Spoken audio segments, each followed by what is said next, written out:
So we are doing Botox today. And Alyssa's coming with me, my little partner in crime, all the time.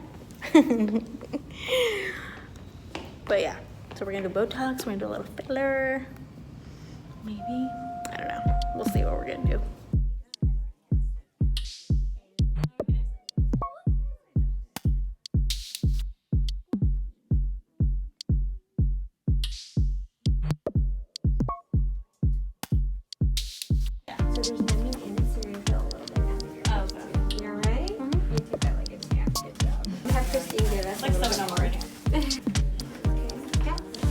You're doing great. Yeah. You're so relaxed. Yeah.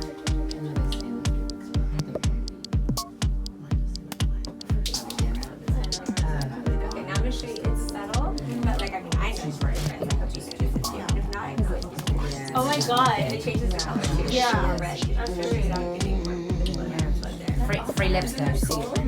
They look beautiful. Wow. They look beautiful. Look at that. Oh my god. Yeah. So are you ready?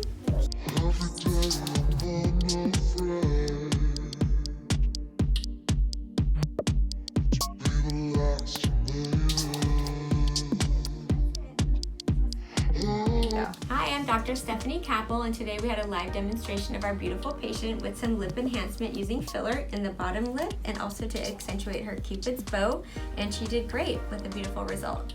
We always want to look like the best version of ourselves without looking like there's anything that has been done. So to avoid that duck lip, you never want to do a filler along the vermilion border here. The look that people are going for now that is trending is to focus on the central part of the lip where we pout out the bottom lower lip and actually pay more attention to the Cupid's bow and a central fullness versus the lateral fullness. It's so awesome.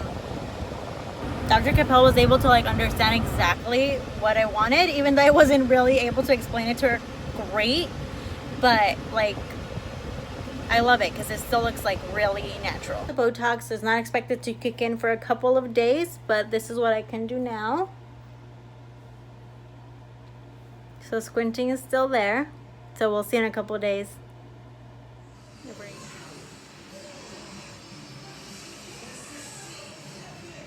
Doctor said that they will probably be swollen a little bit, so they might go down, but I'm really liking this volume. If there's any loss from here, then I'll probably like get them refilled. But I like how they look super natural, first of all, and it's just day one. I didn't even bruise at all. Well, a little bit. Like I feel like these two here might be bruises. But overall, it still looks like my natural lip shape. It doesn't look overdone. I feel little bumps like inside my lips. Like she said that I would because that's like sort of trauma from the needle. It could be swelling. So that's gonna take a minute to go down, like 2 weeks. I was really scared to get the filler, honestly, because obviously you see all these weird pictures on the internet. I'm like it could go like really well or it could go really wrong, but whew, she did a really good job. I'm really, really happy. Hello guys, so my Botox finally kicked in. Today is day, hold on, Wednesday, Thursday, Friday, Saturday, day 4. Look at this. Do you see how like my corners don't anymore? It's awesome. You look so young. No, it looks good. I like it. Anyway, so day 4, the Botox finally kicked in, and I like it. The bad thing is that it's gonna wear off, and now I'm like, I might want to get it touched up, you know? Woo! Anyway, lip update. Bruising, I think, is gone. Bruising is gone. The bumps from the inside that I was feeling are smaller and less stiff. So I'm getting used to it as well. Rubbing my lips together still feels weird. Like I feel like there's definitely something in there, you know? Like I can't do it naturally because I feel like there's something in there that's stopping me. So that's it. No pain. The bumps are smaller, but I definitely could still feel the filler like when I rub my lips together. But that is it. So we'll see. In 1 week and a half, I'm gonna get a touch up, and then we'll see what the difference is then.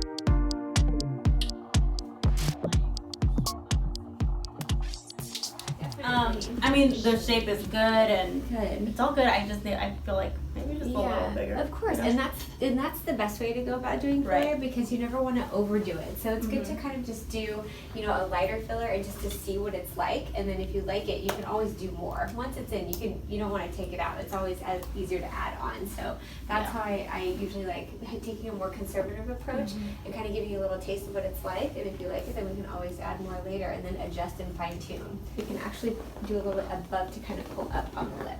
Then you have more of the red part of the lip showing, and then that lip makes it look more natural too because you're not actually adding volume, you're just kind of pulling up what you already have, and then you can fill that in too. And the goal to keep it natural is just to go with your natural anatomy. So when you try to like change someone's lip shape, that's when it starts looking like overdone or like not like yourself. So basically we just go with the natural anatomy and we kind of just enhance what you already have, and that's how it always looks natural. For sure. Yeah, and I love the natural. Awesome. And then I talked last time to you about like getting my So this is the jaw. Yeah, so these are like these are masseter muscles right here. So what we can do is we can kind of feminize the face or make it more oval shaped or heart shaped by kind of adding a little bit of Botox, and it's safe to do just right here. We actually do it for TMJ or when people like grind their teeth. I grind my teeth. Yeah, so it'll and help I wake with up that with too. like soreness so bad. Yeah, so it will definitely help with that too, and then it will slim the face a little bit, kind of like sharpen your jawline too, and it's a safe and effective way to have that happen and just make the the face more like feminized. Because sometimes women have like and you don't have this, but I mean sometimes if they have like a fuller face or they're like more boxed shaped, they want to like kind of enhance that and just make it a little bit more oval, feminized, heart shaped. We could do that and too. she's too nice, but I do have a very square jaw. I do. What do you think? Like, I do you think I can do like a little? Definitely, because it'll do a little like contour of the cheeks. So if you hold up the mirror too. So as we, you not at this point yet, but if you get older and have birthdays, you kind of start going from like a rounded contour to more flat, and that's why we start to get these like down the line. If you get these nasolabial folds or kind of like the skin starts to fall, we just have to add in a little bit there, so it pulls up, and it actually helps address this issue by adding some volume here, and then it just gives like a nice contour, kind of like what you would do with makeup, but it would be like that all the time. So it makes it more youthful look and just a really pretty like shape of the face. Yeah, so just like a little natural. Absolutely. Just the volume is usually the filler that we use to enhance that, and that actually lasts about 2 years. So it's a longer lasting filler. So fillers nowadays last a lot longer than they used to. Botox brow lift, is that a thing? Yes, it's a thing. It's a thing. Is it really? So, yes. I thought it wasn't. It's such a little amount of Botox, which isn't that expensive. It's like so little. So what we do? happens? Yeah. So another misinterpretation. People sometimes will think a brow lift is when you do the Botox here. Actually, doing Botox up here drops the brow. Doing Botox right here lifts the brow because there's a muscle called the orbicularis that goes around the eye that basically pulls down on the eye. So when you relax that with Botox, it allows this to float up. So remember, Botox here drops the brow, Botox up here lifts the brow. So the non-surgical brow lift is only about 1 to 2 units of Botox right here, and it just opens up the eye. So it gives a nice arch to the brow, which is nice. And then in older women who have like kind of like the heavy eyelids, it'll open up their eyes more too. Oh, okay. Yeah, so it's a good thing. It's 2 units on each side, which is very little. When is it, do you think, like too late for any of these things I don't think there's ever too late. I mean, the earlier you start, the better, you know. But starting it when you're younger is always better because, you know, an ounce of prevention is worth a pound of cure. It's easier to prevent and treat later on when it's minimal than to not do anything at all and then try to address the problem later on. So I definitely think 20s and 30s is a good time to start for sure. Ideal. Yeah. Okay. Yeah. So even if you're like, say, like 80 and you kind of want to rejuvenate your face. Yeah, no, definitely. It'll still make a difference. Yeah, it'll still definitely make a difference, of course. Yeah, we have women who've never had anything done who come in, you know, 40s, 50s, 60s, 70s, even 80s. And I mean, we definitely can improve on anyone in the way they look for sure. We have a lot of tools in our armamentarium nowadays, which we didn't have before. And it doesn't have to be a lot. Like little things make a big difference sometimes too. Always after I do lip injections, I just do a little massage. So later on, if you feel like your filler is nice and even, but you know sometimes when you bite your lip, how it almost feels like there's like a hard like lump in there. Like sometimes where the needle goes in, it can make like you have that feeling, but it's not filler. I don't want you to worry about it being filler. It's just for the needle one, and it can get some swelling, but that usually goes away in about 48 hours. Yeah. Okay. You did awesome. Thank you so much. Good job. You were such a rock star. Good job. You got coached so much today. That was so great. So we're at Disneyland right now. It's a little loud. And it's just getting like a little sore right here. Like I feel like it hurts when I smile. I can't smile. But other than that, like I'm good. Just the cheekbones. Day 2, after I had like all my fillers in. And yesterday was a tolerable day. It wasn't comfortable after like a couple hours, which I think I mentioned. I was getting like really sore in my cheek filler area. That was like the most sore part. Today I feel much better there. Like yesterday I couldn't even smile because it hurt to smile.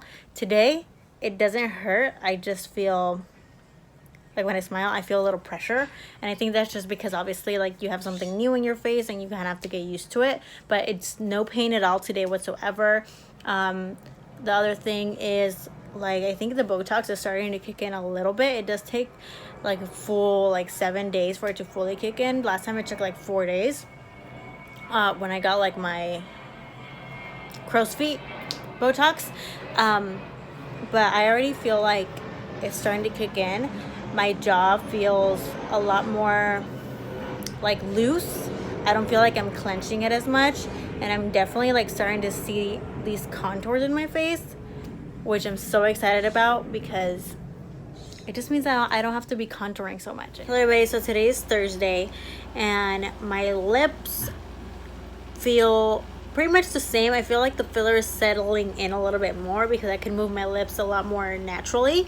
But the bumps are still there that I talked to you guys about yesterday, like right where the syringe went in, and that one is gonna be there for like at least a week and a half. Last time it's like about how long it took for my lips to like really soften up. But in terms of like movement, I feel like the first day or so it feels like a little weird. It feels like I'm kind of talking like this, like I can't move my lips, but now like I can move them a lot more normally. As far as my fillers up here, yesterday I told you guys that I felt like a little bit of like pressure, like if I touched it I almost felt like a bruise. Today that's completely gone on this side. On this side I still feel like a little bit of pressure right here, and it still feels like really hard, like super solid, like there's definitely something there, you know what I mean? So I don't know. So I don't know if that's gonna soften up or not, but so today my jaw is like totally normal. Yesterday I told you guys that it felt like a little bit like soreness here, like he worked out really hard, and I also felt like I couldn't open my mouth as well. And I also felt like I had a hard time moving my mouth and opening my jaw. Like it felt kind of weak, you know, like I almost had like no control basically of my jaw. But today I'm like back to normal. I definitely feel like a little weaker, like I can't clench my teeth as hard anymore, which is amazing because obviously I also had a problem with clenching my teeth when I sleep, and then when I work out I clench my jaw a lot, and today I wasn't clenching as hard anymore. Like I feel like I can't clench super hard, so that's amazing. So one more thing that I wanted to point out is that like today I wore so much less makeup, but today I did like the most minimal makeup, and I feel like this is what I normally look like when I do have a full face of makeup. But now I don't need all those extra steps because I don't need to create the illusion of like, you know, cheekbones or anything like that. I don't need to overline my lips to create the illusion of plumper lips. I don't have to like reshape my eyebrow because I usually do. I try to make it more arched, but now because it's like a little bit more lifted, my eyes just look like more awake on their own. So now I literally feel like I have permanent makeup on because I wake up and like I feel like my face already looks like lifted and perky and awake, you know what I mean?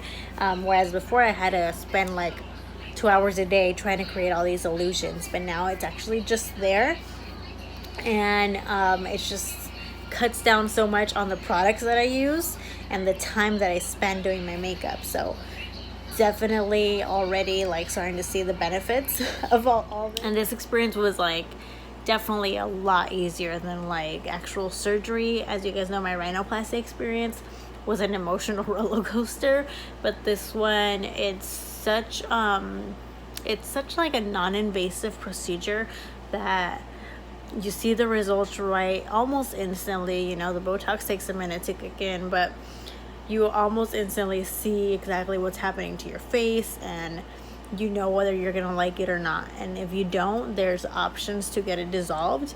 So definitely I think it's worth a try if you have been curious about it. Only a lot less stressful than, you know, permanent changes like surgery. But I wish it was permanent because I really like the effect of it. And I think I'll definitely be keeping this up. So as you guys saw, we had a couple things done, okay? But honestly, I love it. Like, I feel like I could get away with a lot less makeup now. As you guys could see, my contour is not as heavy anymore.